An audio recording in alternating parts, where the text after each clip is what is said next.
I just can't wait for Saturday. That's because it's the survival show. Hello ratbags, I'm so sorry about the singing. What have we got going on today? We've got a bunch of stuff with indie games, new releases and upcoming stuff. So do leave a like, make sure to subscribe for the best in survival games content, and let's go. And if you haven't seen it already, quick plug, go and watch my top 25 survival games on console and let me know what you think.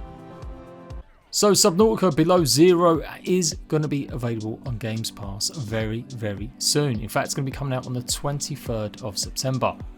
Obviously, the semi-sequel to the original Subnautica only came out in June, July maybe? So it's a bit surprising it's already been added to the Gamespass, but there you go, another great survival game. Gamespass is absolutely killing it if you want to try some new survival stuff. There's a whole bunch on there, so you should absolutely go and check it out. Subnautica and Below Zero made it into my top 5 survival games this year, so you go and check out that list if you want to hear more. And yeah, I may give this another spin. I definitely got unfinished business as I never actually finished Below Zero. It will be available for PC and cloud as well, so you can even play it on your mobile, your tablet, or just go ahead and download it on the Xbox Games Pass for PC as well as console. The Raft is approaching another new update. Now the Raft is a bit of an unusual one. It's been in early access a couple of years now, and they generally go for one big content patch each year. They'll have a few hot fixes, maybe add a few tiny bits in between, but generally that's what they've been doing. It's kind of okay. They do add a good few chunky hours of content. They've been adding story and points of view, the locations that you'll go and explore, but it has been rather slow sometimes with the progress. They are teasing some new stuff though. You can see what looks to be inside a circular building, maybe it's even a lighthouse, all sorts of furniture and technology lying around, and so it does look like this will be coming hopefully soon, maybe before the end of the year. The last big update they had was in October last year, apart from a cosmetic update they had in June where you could paint and customize a lot more around your raft. As I said, it's a bit of an unusual one, the Raft. It's a very small development team, and when they released their demo on itch.io site, it went viral. So many people were interested in playing it and stuff. They eventually got the game out on Steam a year later, but it's been a good few years now, and we haven't really seen as much progress as I think a lot of people would like. It's a great game, but it does get kind of a little bit monotonous after a few hours or so. Even with the new locations they've added, in my experience anyway, it still just hasn't been enough to keep me entertained or keep playing it longer than just that amount of time. They've also been recently showing off another new location or point of interest. So yeah, it looks good, looks interesting, and hopefully we might see some news about a full release, as this will be chapter 3. I'm guessing they may be going for chapter 4 or 5, who knows. Now the Raft is published by Axolot, who also make their own game, Scrapnought, another game that's been in early access over 5 years now. They added the survival mode, I think it was last year, and I did cover it quite a bit. Some of my tutorials are still doing pretty good. I really enjoyed it, but it's definitely lacking a little bit of something, and I think they're trying to marry the creative side with the survival elements, and it just hasn't always worked. But they've got a new update coming, and it looks to be expanding massively what you can do and explore. A huge underground network of caves, mine shafts. You're going to need all new technology to break through the dirt and pretty much get through to these places. It looks great. The work that goes into some of this stuff is amazing. I've always liked the colour and the palette style of this game. It's just, yeah, as I said, it's been hard to kind of manage the creativity. It pretty much is a game where you can build and make all sorts of contraptions, vehicles, hence the name Scrapnought, and getting it to have some sort of story or some sort of open world element. I think the devs did find hard after initially releasing the survival mode last year. They've kind of stalled a little bit, or just progress doesn't seem to have been gone as quickly as some people might think. Either way though, these updates still obviously show the developers are working hard on adding new content. We've got sticky wheels that allow you to go up the sides of buildings and cliffs, and obviously be used for some of them big massive caverns and caves. The rest of the dev blog shows off all the brand new creatures and little robots that will come and attack your contraptions and try and steal your battery power, and there is a new battery generator that you can use now too.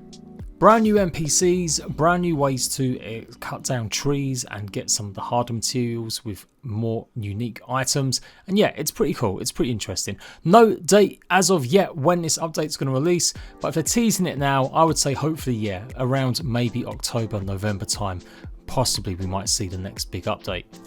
There were some talk last year about it coming to Xbox possibly in the future, but that has definitely gone a bit quiet. I wouldn't expect to see this come to consoles until next generation and until this game's finished, which God knows when that will be.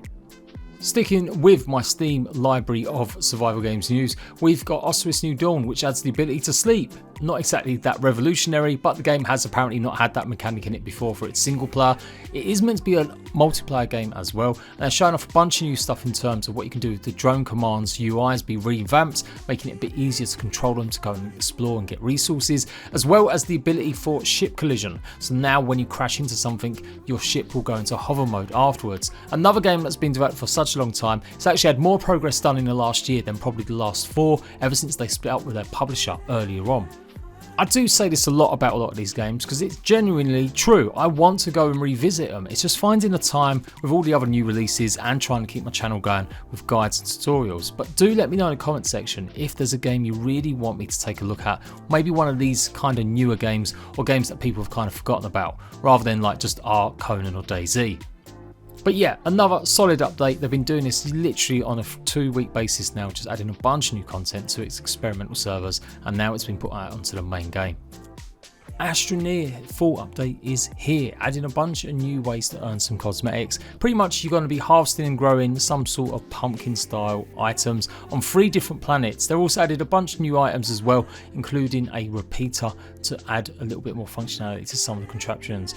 Astroneer is one of the ones that, yeah, you have to spend a bit of time getting into, but I absolutely rate it still as one of the better survival games out there. It's colourful, gets supported, loads of updates, loads of event updates like these as well. So good stuff. If you're a big fan of it, go and try it out, or if you haven't played it for a while, you might like it. One interesting thing though is, during the little notes here, they've removed the tutorial from the game. I don't understand why anyone would do that, but it does look like they have removed it. No explanation really given, not at the beginning anyhow. So yeah, interesting things going on with this. Smalland had a dev diary showcasing their concept artists, showing and talking about their work into the NPCs and characters. It's a really cool little idea, showing off a bunch of the art, and we do get to see a glimpse of the gameplay showing the NPC.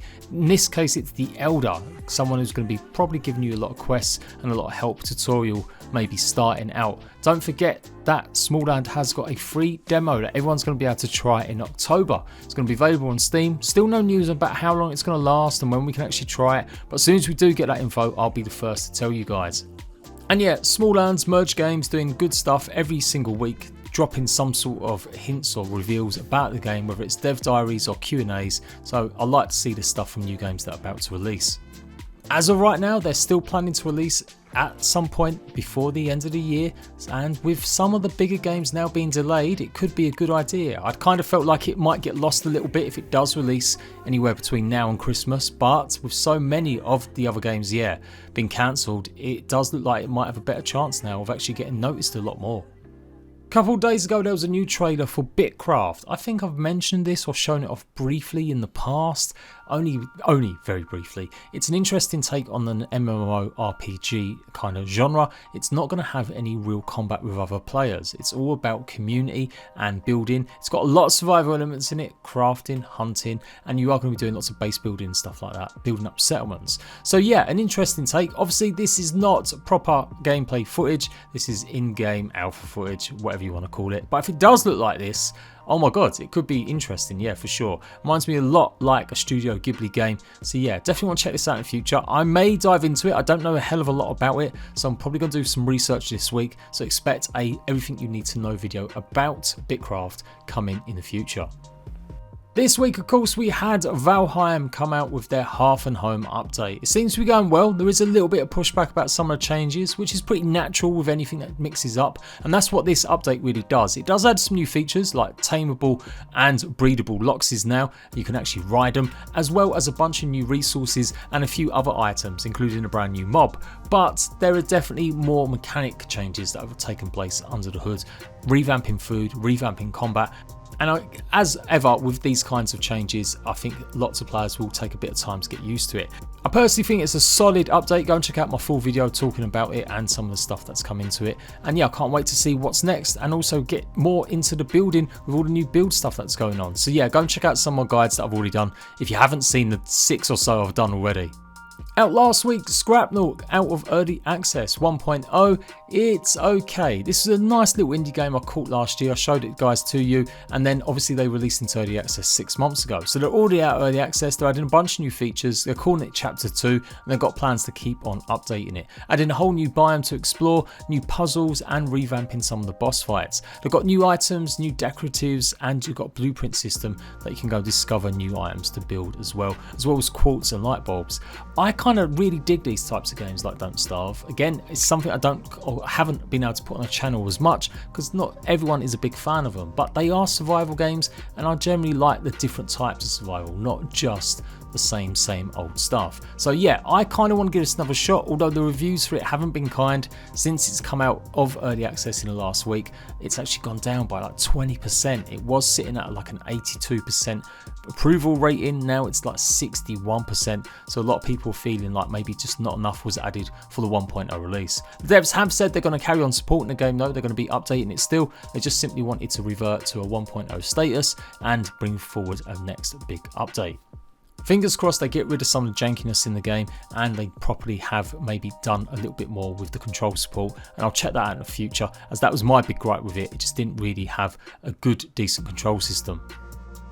And another video I did yesterday, now I'm just including it for you if you missed it. Terraria Journey's End is coming to Xbox and PlayStation on September the 30th. At last we've got a release date. This PC update hit last year and now it's finally hitting Xbox and PlayStation. Still no word on Switch and still no word about crossplay. It does look like they'll be coming in the months ahead. Hopefully that crossplay one won't be too far, but this is generally like the last one. I am going to be doing 100 days of Terraria. It's one of my classic old time favourite games. I just never really have a chance to show it on the channel as much over the last few years, so definitely want to give it a go. So go and follow me on Twitch TV to see my 100 days playthroughs live. New releases coming up this week. Medieval Dynasty is leaving Early Access. It hasn't been in there the hugest amount of time, like barely a year, and it is going to be adding all the content that I've spoken about last few months, like bandits as well as a new herbalist and a few more surprises.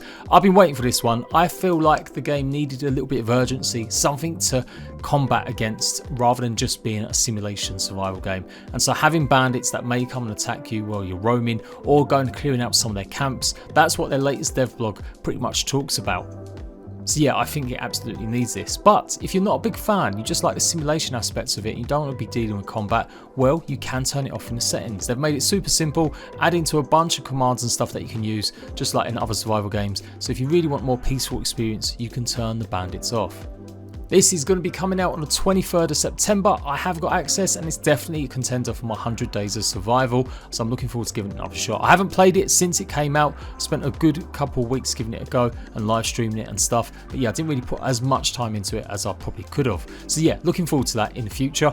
They've also got the herbalist build-in that you'll be able to craft, which will give you all sorts of potions and buffs, making you able to see during the night time, and a bunch of other stuff that you'll be able to do with it. So it looks good. They've got new building types as well, like a kitchen and a well coming, and as I said, they've got some more surprises, looking likely to be more recipes and stuff. So yeah, a lot has gone into this game since I last tried it, and I definitely want to try it again.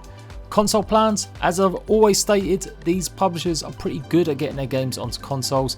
Games like Farmers Dynasty and stuff have appeared pretty soon, so I wouldn't expect it to be too long before we see some console news about Medieval Dynasty. One word warning note, save your game files. They reckon there may be some issues in transferring them to the full game, so if you have got it already, make sure you save a copy of the game file just in case there are some of them problems.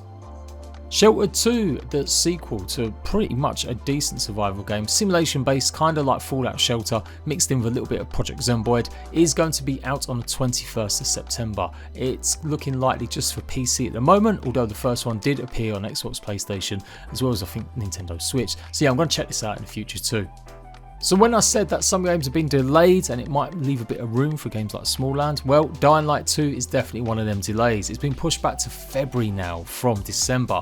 This is probably like the third big delay. Originally it was meant to come out in like 2020 and then they delayed it indefinitely. Then they said it'd be coming out at some point this year, and now obviously it's been delayed again. It's a big month next February. You've got Horizon Zero Dawn supposedly and a bunch of other games too. So yeah, I'm a bit worried about this. I wouldn't necessarily go pre-ordering this game until you see some solid reviews and some actual gameplay footage. It's had a long troubled development. Don't want another Cyberpunk kind of deal, but that may be on the cards with some of the issues they've had over the last couple of years. I hope not. I hope it stands up to be everything we kind of want it to be. I'm not a big fan of these types of games because I'm absolutely a scaredy cat, but I'm looking forward to trying Dying Light properly when it eventually arrives next year. Tiny tease from Grounded saying that their October update is definitely on its way. It's going to be the biggest one yet. I showed this off on Twitter yesterday and it's from their TikTok account. It doesn't look like there's a new creature there. Am I mad or not? Like maybe it's just the bee because it's obviously just some art they've knocked up themselves just as a little bit of a joke. But I don't know. I recognise obviously the toxic weevil down below. But yeah, that looks a little bit like a wasp to me. Our wasps finally arriving in Grounded. Go ahead and correct me if I'm absolutely chatting rubbish and it is a creature. Obviously, again, like I said, it is barely someone's art. So yeah, fingers crossed though, the October update does live up to its hype. It has been delayed. It was meant to be coming out in September, but the team did need just a bit extra longer to go and refine it. So I'm looking forward to that one. Obviously, Grounded was huge for me and I carry on supporting it because I think it's a great game. So I'm looking forward to seeing whatever comes next.